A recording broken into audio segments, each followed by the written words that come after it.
అప్రియమైన తండ్రి యెహోవా దేవా, మీ నిత్యమైన ప్రేమను, కనికరాన్ని బట్టి మీకు వందనాలు. మీరు పరిశుద్ధుడు మరియు నమ్మదగినవారు. మీ పాదాల చెంతకు నేను తలవంచుకొని వస్తున్నాను. ప్రభువా, నా జీవితంలో నేను చేసిన ప్రతి పాపమును బట్టి, నా అపరాధములను బట్టి, నా అతిక్రమములను బట్టి నన్ను క్షమించమని వేడుకుంటున్నాను.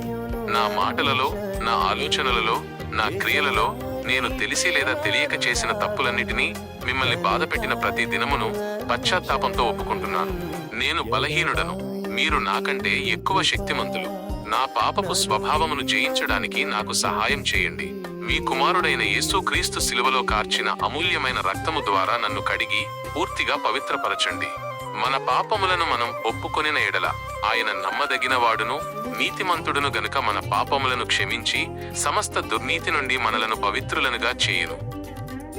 1 యోహాను 1:9 అనే మీ వాగ్దానాన్ని నేను నమ్ముతున్నాను. ఈ వాక్యం ప్రకారం నన్ను మీరు క్షమిస్తున్నందుకు, నా పాపపు మరకలను పూర్తిగా తుడిచివేస్తున్నందుకు మీకు కృతజ్ఞతాస్తుతులు చెల్లిస్తున్నాను. నా మనస్సాక్షిని శుద్ధి చేసి మీ శాంతిని నా హృదయములో నింపండి. నేను ఇతరులను కూడా మనస్ఫూర్తిగా క్షమించడానికి నాకు సహాయం చేయండి. నేటి నుండి పరిశుద్ధ జీవితాన్ని జీవించడానికి, మీ చిత్తాన్ని నెరవేర్చడానికి నాకు పరిశుద్ధాత్మ శక్తిని దయచేయండి. మీరు నా ప్రార్థన విని నన్ను క్షమించినందుకు ధన్యవాదాలు. యేసుక్రీస్తు రక్షక నామములో ప్రార్థిస్తున్నాను. ఆమేన్.